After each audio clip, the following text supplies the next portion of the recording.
내가 그리스도 안에서 참말을 하고 거짓말을 아니하노라. 나에게 큰 근심이 있는 것과 마음에 그치지 않는 고통이 있는 것을 내 양심이 성령 안에서 나와 더불어 증언하노니, 나의 형제 곧 그리스도의 친척을 위하여 내 자신이 저주를 받아 그리스도에게서 끊어질지라도 원하는 바로라. 그들은 이스라엘 사람이라. 그들에게는 양자 됨과 영광과 언약들과 율법을 세우신 것과 예배와 약속들이 있고, 이것이요 육신으로 하면 그리스도가 그들에게서 나셨으니 그는 만물 위에 계셔서 세세의 찬양을 받으실 하나님이시니라. 아멘. 그러나 하나님의 말씀이 폐하여진 것 같지 않도다. 이스라엘에게서 난 그들이 다 이스라엘이 아니요 또한 아브라함의 씨가 다 그의 자녀가 아니라 오직 이삭으로부터 난 자라요 넷이라 불리리라 하셨으니 곧 육신의 자녀가 하나님의 자녀가 아니요 오직 약속의 자녀가 씨로 여기심을 받느니라. 약속의 말씀은 이것이니 명년이 이때 내가 이르리니 사라에게 아들이 있으리라 하심이라. 그뿐 아니라 또 리브가가 우리 조상 이삭 한 사람으로 말미암아 임신하였는데 그 자식들이 아직 나지도 아니하고 무슨 선이나 악을 행하지 아니한 때 택하심을 따라 내는 하나님의 뜻이 행위로 말미암지 않고 오직 부르시는 이로 말미암아 서게 하려 하사 리브가에게 이르시되 큰 자가 어린 자를 섬기리라 하셨나니 기록된 바 내가 야곱은 사랑하고 에서는 미워하였다 하심과 같으니라. 아멘. 우리가 지난 로마서 8장까지는 구원의 모든 우리 사람이 갖는 이 곤경에 처한 조건, 그러나 이 모든 조건 속에서 하나님께서 그 아들을 보내사 우리를 구원하시고 하나님의 자녀 삼아 주시며 그리고 모든 이 현실의 고난 속에서도 장차 받을 영광과 좋게 비교할 수 없는 이 소망을 견지하고 어떤 순간 어떤 환경 속에서도 성령께서 기도하시며 예수님께서 보좌 우편에서 기도하시며 하나님의 뜻을 이루시기에 그 사랑을 끊을 자가 없다 하는 그러한 이 위대한 구원의 영광을 8장까지 계속해서 우리가 함께 나누면서 우리의 말씀과 동행하는 그 시간을 가졌습니다. 이제 9장에 오면서 이 하나님의 말씀이 약간 변화를 겪습니다. 바울이 굉장히 그 마음에 아주 굉장한 그 마음의 깊은 곳에 담긴 고통을 설명하면서 이 9장이 시작됩니다. 1절과 3절 말씀에 나와 있는 것처럼 바울이 굉장한 고통이 하나 있었는데 그것은 뭐냐면 자신이 난 족속, 즉 이스라엘 유대인 가운데 자신이 태어났고 그 족속으로 태어났으며 물론 디아스포라였습니다만 해외에서 태어났습니다만 유대인의 한 사람으로 태어났고 이스라엘 한 사람으로 태어났는데 그가 전한 예수를 그 하나님이 보내신 예수를 믿었음에도 불구하고 그 백성들은 오히려 오해하고 그 예수를 믿지 않고 핍박하며 그리고 또 나아가 싫어하며 이것을 방해하는 것으로 현실이 지금 작동하고 있음을 바울이 봅니다. 그는 쫓겨다니며 힘들고 어려운 복음 전도 생활을 했는데 대부분이 바로 그 동족들 유대인들이 자신을 방해하고 자신을 어렵게 했던 사실 속에 있는데 이것이 오히려 그에게 고통입니다. 지금 어떤 고통이냐면 지금 바울이 말한 것처럼 내가 그리스도에게서 끊어질지라도 원한다, 강력히 원한다. 이 백성이 예수 그리스도를 받아들이고 그리고 함께 예수를 구세주로 믿으며 원래 있었던 아브라함부터 시작한 약속의 복을 누리면 좋겠다 하는 그런 안타까운 마음과 간절한 마음이 오늘 표현되고 있습니다. 여러분, 이 백성 왜 바울이 이렇게 고통했냐면 이 하나님의 백성들은 하나님의 영광과 언약과 율법과 그리고 하나님의 인도함을 받고 더군다나 예수께서 이스라엘 백성 유대인 가운데 나왔지 않습니까? 이런 하여튼 하나님이 주시는 많은 영광과 은혜와 복을 받았음에도 불구하고 그 하나님이 보내신 그것을 완성시키며 그것을 이 땅에 충만하게 드러내신 예수를 오해하고 그리고 그것을 믿지 못하는 그런 안타까움, 바울이 갖는 안타까움이 그 안에 담긴 말이었습니다. 그래서 이 오늘날이나 또 계속해서 이것을 바라보는 사람들이 이런 질문을 하게 됩니다. 유대인들은 어떻게 되겠습니까? 유대인들은 저렇게 철저하게 구세주를 배격하고 싫어했는데 그 운명이 어떻게 되겠습니까? 하는 질문이 생겨나게 됩니다. 그래서 많은 사람들이 그것에 대한 해석을 합니다. 어떻게 될 거냐? 뭐 이대로 끝날 거냐? 아니면 또 정말에 뭔 일이 있을 거냐에 대해서 해석을 하고 다양한 그런데 해석의 그 여지들이 계속 이런 학계나 기독교 안에 다 있습니다. 있는데 이것을 오용하기도 합니다. 사실 히틀러가 유대인들을 600만 명이나 죽였지 않습니까? 왜냐하면 이 유대인들은 쓸모가 없는 백성이다. 이건 인종 청소를 해버려야 된다 하는 그러한 철저한 믿음으로 했습니다. 했는데 결국 그게 엄청난 비극을 초래했고 하지 말아야 할 일을 한 거죠. 뭐부터 시작합니까? 오해부터 시작합니다. 오해부터 시작하여 그것이 신념이 되고 그 신념이 광기 어린 분노를 통하여 결국 어마어마한 사람이 희생되는 결과가 나오게 되는 것이죠. 그래서 또 그 생각을 했습니다. 성경을 바로 해석하는 것은 너무너무 중요하구나. 하나님의 말씀을 제대로 해석을 해야 오해에 빠지지 않게 할 수 있겠구나. 그런 생각도 해보게 됩니다. 여러분, 이 유대인들의 운명은 어떻게 될까요? 유대인들에 대한 하나님의 이것이 중요한 이유는 하나님이 한 번 이 택한 이 이스라엘 백성인데 그러면 이스라엘 백성이 실패했지 않습니까? 순종하는 데 실패했다고 해서 그러면 유대인들은 그냥 다 저렇게 멸망하고 그냥 다 흩어져 살고 그리고 또 그렇게 오해를 받으며 사는 그런 백성으로 끝까지 가는 건가 하는 생각을 하게 됩니다. 바울은 이것에 대하여 이렇게 말합니다. 6절, 7절, 8절 보시길 바랍니다. 하나님 말씀 보시죠. 시작. 그러나 하나님의 말씀이 폐하여진 것 같지 않도다. 이스라엘에게서 난 그들이 다 이스라엘이 아니요 또한 아브라함의 씨가 다 그의 자녀가 아니라 오직 이삭으로부터 난 자라야 내 씨라 불리리라 하셨으니 8절 보세요.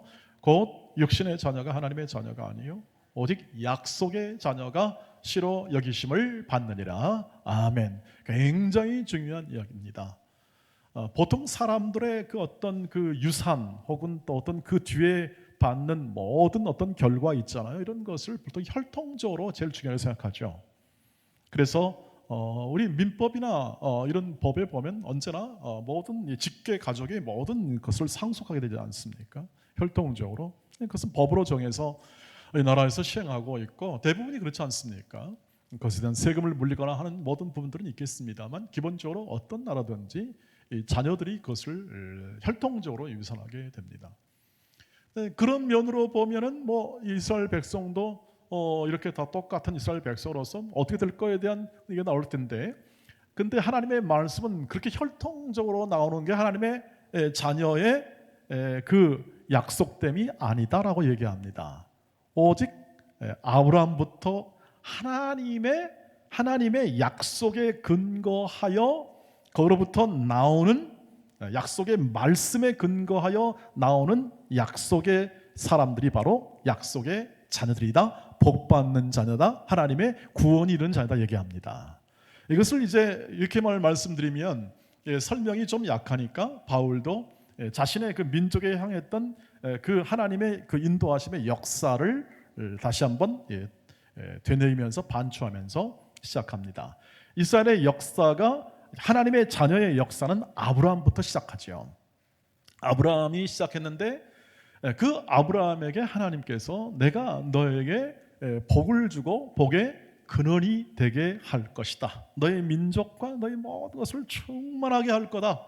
이렇게 약속을 하십니다.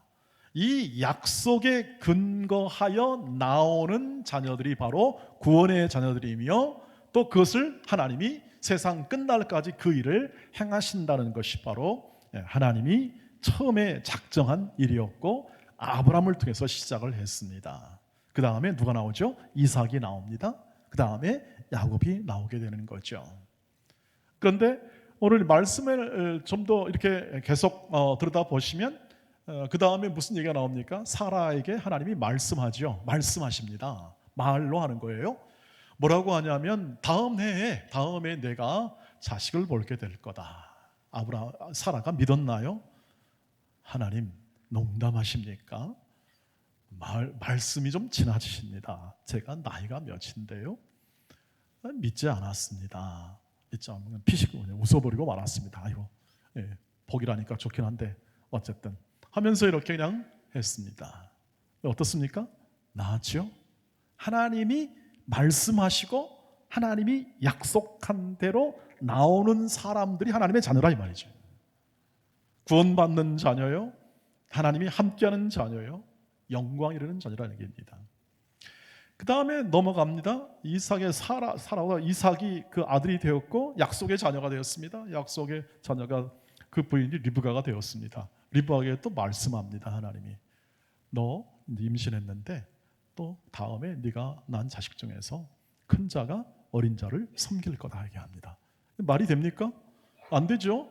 그 당시 철저한 문화나 법이나 모든 관례는 장자에게 모든 것을 다 이렇게 복속하고 많은 것을 주어 그 가문을 일으키도록 하는 것이 법이었죠.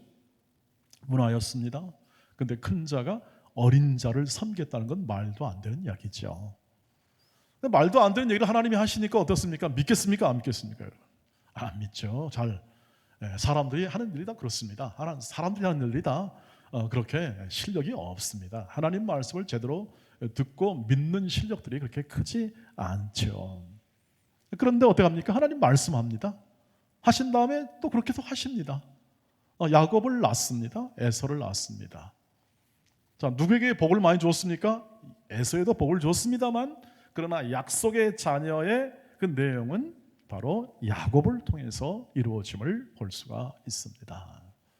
무슨 뜻이냐면 하나님이 친히 선택하시고 하나님이 말씀하시면 대로 그 뜻을 이루신다는 것입니다. 그게 바로 구원의 역사고, 성경이 보여주는 우리가 해당되는 삶에까지 하나님이 일하심의 내용이 된다고 하는 것입니다. 하나님이 홀로, 하나님이 친히 선택하고 하나님이 약속의 말씀을 이어가십니다. 그래서 약속의 씨라는 말이 나옵니다. 아브라함부터 시작한 하나님의 구원의 역사의 모든 것에 흐르는 하나님의 복과 그 은혜를 계속 허락하신 모든 약속의 자녀를 우리는 바로 여기서 근거하여 찾고, 또한 이것 모든 것을 홀로 다른 사람의 도움이나 우리의 열정이나 우리의 모든 소원에 의지하여 하는 것이 아니라 하나님의 기뻐하신 뜻을 따라서 홀로 이 모든 것을 이루어내시고 계시는 하나님이시다 하는 것을 보여주고 있는 거죠. 그 사람이 바로 약속의 자녀이다. 이스라엘 백성에게는 그 약속이 주어진 백성이다. 그러므로 그 약속을 따라 하나님이 선택하고 하나님이 부르시고 하나님이 세워낼 거다. 이스라엘 백성에도 예외는 아닙니다. 이스라엘 백성도 그 믿음을 가지고 살아가는 사람, 하나님의 뜻을 가지고 살아가는 사람, 이 아브라함의 자손 중에서도 이렇게 모든 이 혈통으로 의지하지 않고 하나님이 선택하여 하나님이 길러내시고 하나님이 온전케 하시는 이 백성들이 이스라엘 안에도 나올 것이다 이 뜻이죠. 그러니까 결론적으로 말하면 이스라엘의 운명은 어떻게 될까? 하나님이 회복시킬 것이다. 말씀으로 하시니까요. 말씀으로 회복시킬 거라는 거죠. 그 이상은 얘기를 해주지 않습니다. 그 이상은 종말론, 다시 말하면 주님이 다시 오실 날 새하늘과 새 땅의 창조로 다 회복시킬 것인데, 이스라엘의 운명에 대하여는 그 다음에 더 이상 성경이 더 이상 말하지 않기 때문에 더 이상 추적은 불가능합니다.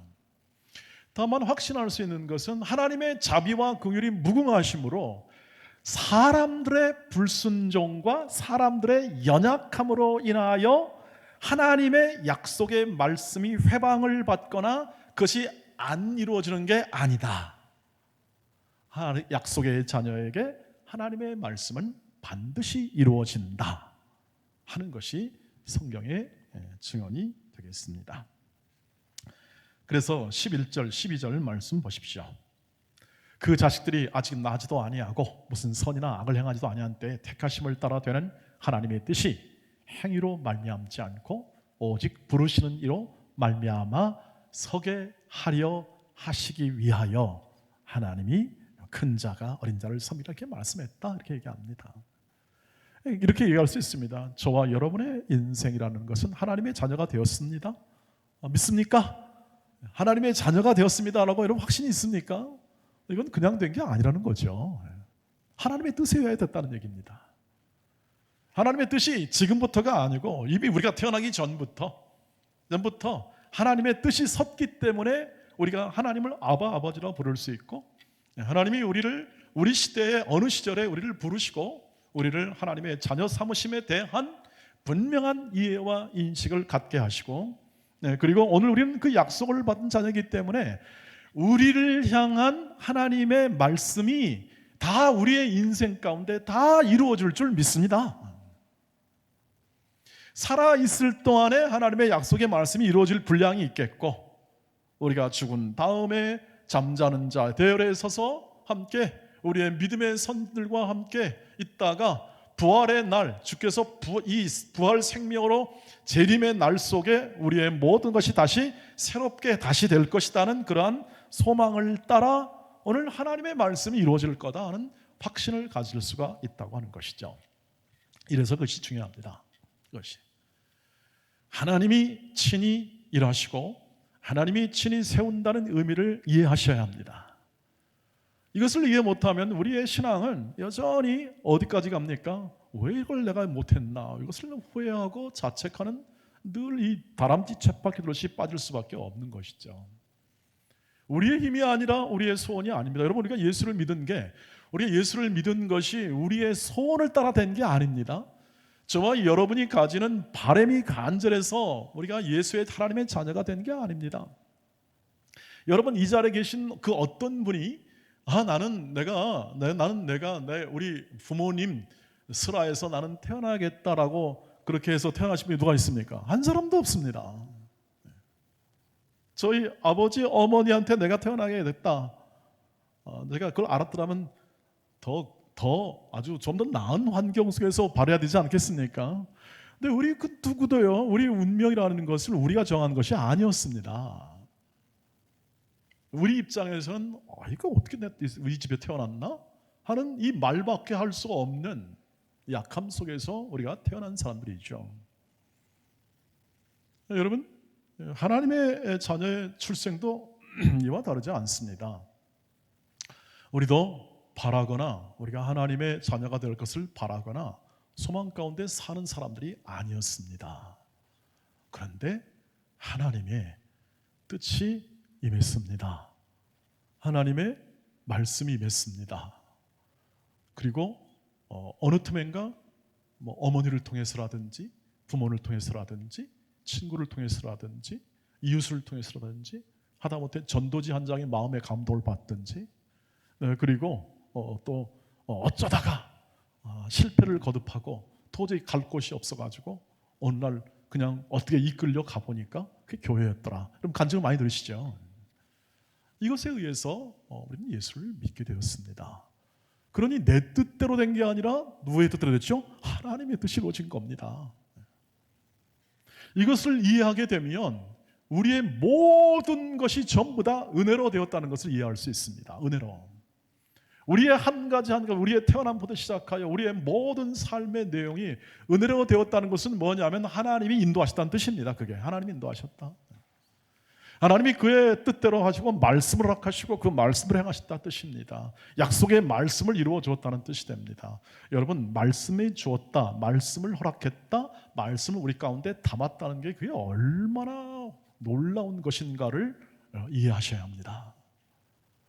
모든 피조물과 모든 이 다른 피조물과 구별하는 게 바로 이 말입니다. 말. 동물과 식물과 또한 모든 피조물들이 신경과 교감을 통해서 각자 의사소통을 하나 상상력과 그리고 창조적인 내용을 표현할 수 있는 이 말은 인간밖에 없습니다. 왜 그러냐면 하나님의 형상을 가진 존재이기 때문에 그렇습니다. 성경이 그렇게 얘기합니다. 그래서 하나님이 말씀했다. 태초에 하나님이 천지를 창조해서 말씀으로 창조하시고 그 말씀을 가지고 사람을 만드시고 그 말씀을 가지고 어떻게 합니까? 우리를 인도하시고 우리를 세워내신다는 것은 너무나 당연합니다. 그리고 우리에게 말씀을 주십니다. 그 말씀을 받는다는 그 자체가 얼마나 귀한 것이고, 이 말씀을 이해하는 것, 이 하나님의 말씀을 이해하는 것, 천지 창조부터 시작하여 인간의 운명과 모든 미래와 죽음 이후와 사후와 이 온 우주의 운명을 얘기하는 이 성경을 이해한다는 것, 즉 하나님의 뜻과 하나님의 구원과 역사를 이해한다는 것은 그건 인생이 가지는 최고의 이해입니다. 최고의 이해. 최고의 이해입니다. 우리는 그냥 말씀을 어떻게 생각하냐면 규범 혹은 또는 나를 좀 더 낫게 만드는 어떤 지침, 교훈 정도로만 생각하게 되면, 그런 정도의 말씀 정도면 다른 경전도 많이 있죠. 불교도 자비를 강조하고 또 모든 이런 그 다른 종교들도 우리 듣기 좋은 말, 우리를 교양 있게 하는 것, 이런 것들에 대하여 굉장하게 얘기를 잘해주고 있지 않습니까? 불교라는 것도 결국 1500년, 2000년의 역사를 거치면서 가지고 있는 내공이 있지 않겠습니까? 좋은 인간의 의사와 자기개발과 또 어떤 철학에 대한 이해, 우리의 삶에 대한 이해가 각 사람의 지혜를 다 모으면 풍부하지 않겠습니까? 그런데 인간의 운명에 대해서 얘기를 못합니다. 어떤 교주든지 어떤 사람이든지 인간의 운명을, 죽음을 맛보지 않은 사람이 죽음을 얘기할 수가 없는 거죠.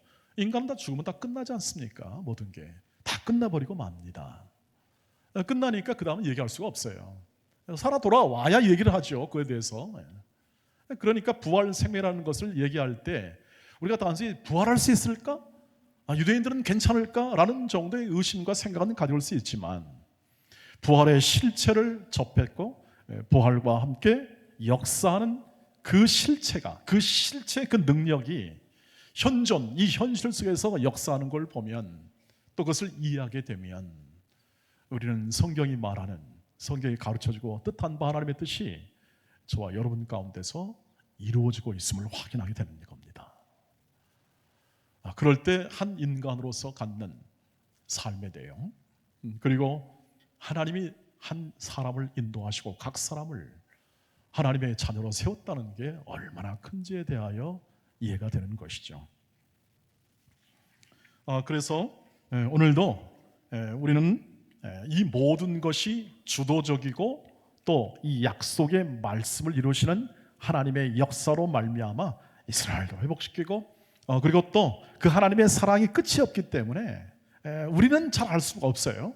우리는 다 깨달을 수 없지만 그 약속을 이루시는 하나님을 신뢰하는 것을 마음에 새기다 보면은 그로 인하여 우리가 믿을 수 있고 우리가 확신할 수 있는 수많은 일들이 풍성하게 우리 삶 앞에 전개되는 것이죠. 우리의 인생을, 전 인생을 하나님이 이 약속을 따라 그 약속의 말씀을 이루는 인생으로 불렀다면 저는 하나님이 그 뜻을 이루실 줄 믿습니다. 그 뜻을 이루실 줄 믿습니다. 하나님이 우리를 불렀다면 그냥 부르진 않으셨겠죠. 바울을 보십시오. 그냥 부르진 않았습니다. 하나님이 고생하며 쫓겨다니고 도망다녔지만 그 생애를 통해서 하나님이 만들어내시잖아요. 하나님이 만들어내십니다. 그 생애를 만드셨습니다.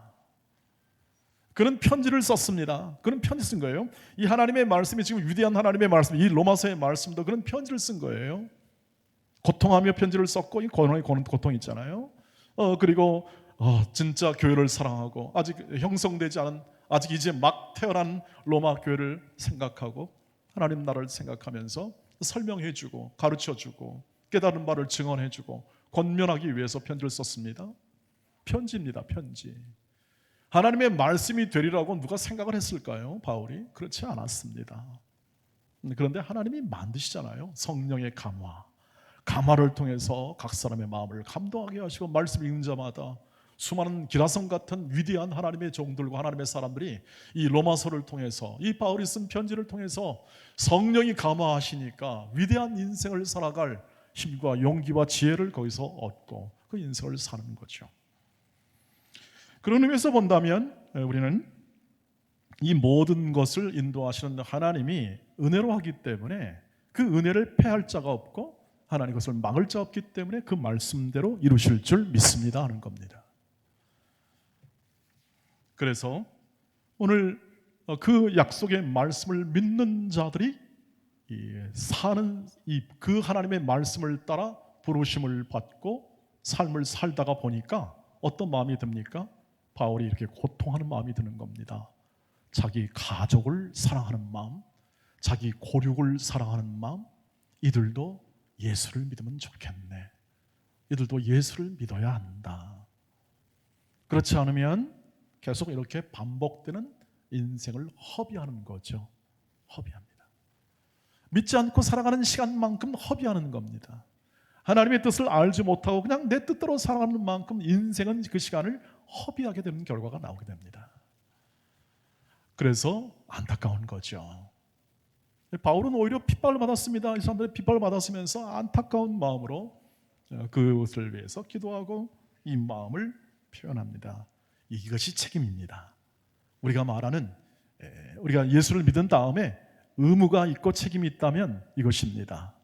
하나님의 사랑이 나를 통하여 다른 사람에게 흘러가게 하옵소서 하는 것이죠. 이 책임입니다. 여러분, 다른 건 책임지지 마십시오. 여러분, 교회나 모든 봉사나 이 모든 부분에서 규정된 법과 관례에서 규정된 그 책임 외에는요, 다른 책임을 너무 지지 마십시오. 그것에 의하여 많은 시간을 쏟을 필요가 없다는 이야기입니다.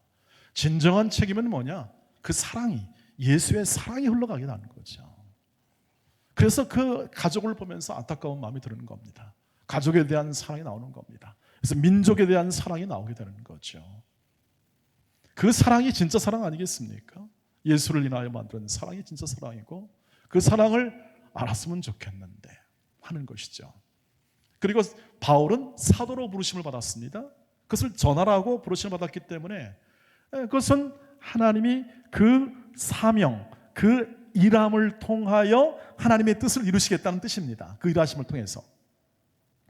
즉 선교사를 통하여 그 사랑의 뜻을, 하나님의 뜻을 이루시겠다는 뜻입니다.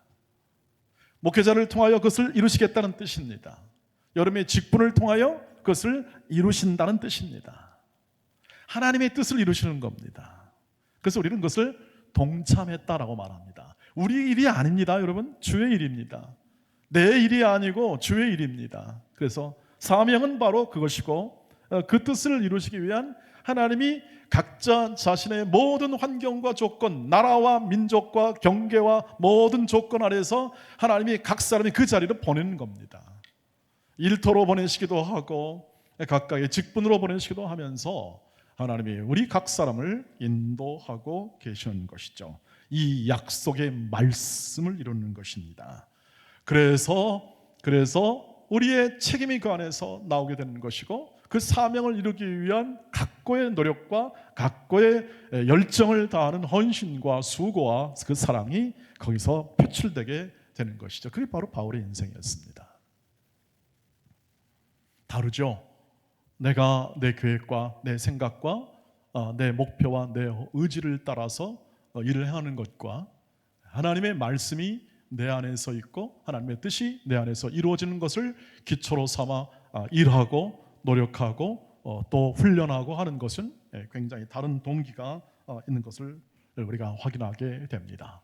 그러나 우리가 확인할 건 뭐냐면 저와 여러분은 복받을 존재다 하는 사실을 놓치지 마시길 바랍니다. 하나님의 말씀에 약속의 말씀이 근원이니까요. 모든 복의 근원이 될지라 해서 출발했으니까요. 그 약속의 말씀을 우리를 통해서 이루겠다는 뜻이니까요. 그것이 다 복된 존재라는 것입니다.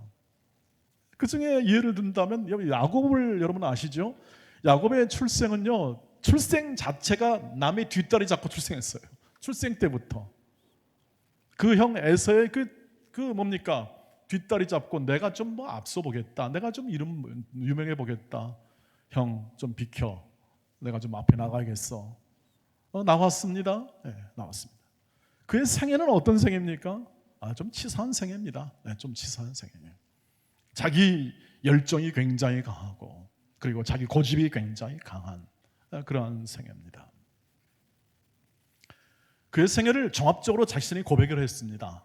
애굽의 바로한테 가서 기근이 들어가지고 요셉한테 가서 애굽의 바로 앞에 섰을 때 그가 이런 고백을 합니다. 내가 137세 정도를 살았는데 내 인생은 험악한 세월을 보냈습니다. 이렇게 얘기합니다. 험악한 세월. 진짜 험악했죠.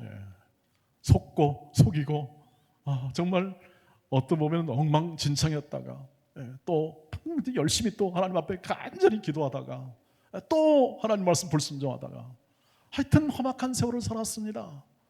인간이 겪은 불행은 모든 불행들은 기근, 우리가 지금 코로나에 겪듯이 말이죠. 기근도 겪고 모든 이런 환난을 어려움을 다 겪으면서 험악한 세월을 살았습니다. 그런데 바로를 축복합니다. 왜 축복할 수 있나요? 복받은 존재를 아는 거죠. 복을 받았습니다. 어떤 복인가요? 그로 통하여 민족이 형성이 됩니다. 약속의 민족이 형성이 돼요. 여러분 우리 고 박배은 장로님의 가족이 53명이랍니다. 대단한 가문을 이뤘습니다. 진짜 우리 한국 교회사에 정말 놀라운 하나의 기록이 되어도 저는 아마 무방하다고 생각하는데요. 참 좋습니다. 우리 교회 역사의 자산이죠. 하나님 나라예요. 근데 야곱이 받은 건 200만 명입니다. 200만 명. 근데 야곱은 말씀드린 대로 복 받을 일을 많이 한 사람이 아닙니다. 무슨 일이냐? 하나님이 하신 거죠. 그게 은혜라니까 은혜. 저와 여러분의 모든 삶 속에서 여러분은 복된 존재요. 각 가정에 복덩어리들입니다. 이렇게 말씀을 들은 적이 있으시죠? 부흥사를 통해서 듣든지 또 다른 분을 통해서 듣든지 말이죠. 여러분 자체가 복덩어리다. 이 말은 뭐냐면 약속의 말씀이 이루어지는, 하나님이 그 약속의 말씀을 이루어지는 전 존재로 지금 하나님이 여러분의 인생을 인도하고 있다는 뜻입니다. 그 뜻을 더 이루시기를 주의 이름으로 축복합니다. 말씀을 이해하셔야 합니다. 하나님이 하시는 일을 더 깊게 이해하셔야 합니다. 하나님의 사랑을, 그리고 예수의 행하심 속에 있는 사랑을 더 깊이 이해하셔야 합니다. 그리고 그 하나님의 뜻이 이루어지는 인생을 힘차게 사시기를 주의 이름으로 축복합니다. 왜요? 하나님이 그렇게 인도하시는데 그렇게 인도하심에 따라 순종해야 힘차게 살 수 있죠. 안 그러면 어떻게 합니까? 다 내 뜻대로 내 힘대로 살았다가 고통하고 험악한 세월 살고 힘든 세월 살다가 그냥 주저앉고 체념하며 인생을 다 끝낼 운명이 우리의 운명입니다. 우리의 연약함입니다. 그러나 하나님께서 그렇게 살지 않게 하려고 우리를 불렀습니다. 하나님의 자녀로 부르시고 거룩한 인생을 살도록 부르셨습니다. 복된 존재로 살도록 부르셨습니다. 우리의 능력과 조건이 문제가 아니라, 여러분 꼭 기억하십시오. 우리의 약함과 우리의 조건이 문제가 아닙니다. 우리가 얼마나 가졌냐, 우리가 배웠냐 문제가 아니라, 우리가 하나님의 자녀로서 하나님의 일하심과 하나님의 역사하심과 하나님의 구원하시는 이것을 어떻게 우리가 순종하고 믿으며 동행하느냐가 문제입니다. 못 배웠어도, 요즘 말로 가방끈이 짧아도, 우리가 많이 가지지 않았어도 하나님은 그렇게 일하지 않으십니다. 약하고 연약하고 무능하고 험악한 인생을 살아가는 그 사람들을 은혜로 부르시고 그리고 하나님의 뜻을 성취하십니다. 그러니 그것을 마음에 새기시고 오늘도 하나님의 뜻을 준행하시기를 주의 이름으로 축복합니다. 어떻게 준행할까요? 데살로니가전서 5장 16절 18절 말씀을 함께 나누고 마치도록 하겠습니다. 같이 읽겠습니다. 시작. 항상 기뻐하라. 쉬지 말고 기도하라. 범사에 감사하라. 이것이 그리스도 예수 안에서 너희를 향하신 하나님의 뜻이니라. 명료하지요? 하나님의 뜻이 명료합니다. 그렇게 어렵지 않습니다. 우리가 모르니까 어렵습니다. 불안합니다. 우리 인생은 복된 존재라는 것을 알았다면, 우리가 이런 복된 존재를 알았다면 각 가정에서 모든 삶의 현장 속에서 기뻐하십시오. 기쁨, 항상 기뻐하십시오. 누구를 기뻐하겠습니까? 하나님을 기뻐하고 하나님이 주신 사람들을 기뻐하시기를 바랍니다. 여러분의 모든 가르침은 있는 가르침과 여러분의 인도 아래 있는 자들이 있지 않습니까? 다 하나님이 주신 자들이고, 또 여러분의 가족은 더더 말할 것 없이 혈통을 통하여 하나님의 언약의 자손의 그 길을 걸어가는 것이 여러분의 가족 아니겠습니까? 복된 가정입니다. 예수를 잘 믿음으로 애국하는 것처럼 여러분의 복된 가정을 복되게 만드는 하나님의 인도하심에 기쁨을 가지고 삶을 살 때 그 뜻이 이루어질 줄 믿습니다. 여러분, 의무나 규칙으로 보지 마시기를 바랍니다. 은혜로 보십시오. 언제나 은혜입니다. 우리의 해석은 은혜입니다. 우리가 연약한 자를 이루시는 하나님의 은혜이기 때문에 우리의 불순종과 부족함과 연약함을 절대 하나님이 그걸 가지고 우리를 탓하시거나 우리를 밀어내는 것이 아니라 오히려 우리의 자책과 우리의 한숨과 아픔을 가지고 도망할까 봐 오히려 막으십니다. 노심초사하시며 기도하십니다. 우리의 마음으로 표현하자면 그렇습니다.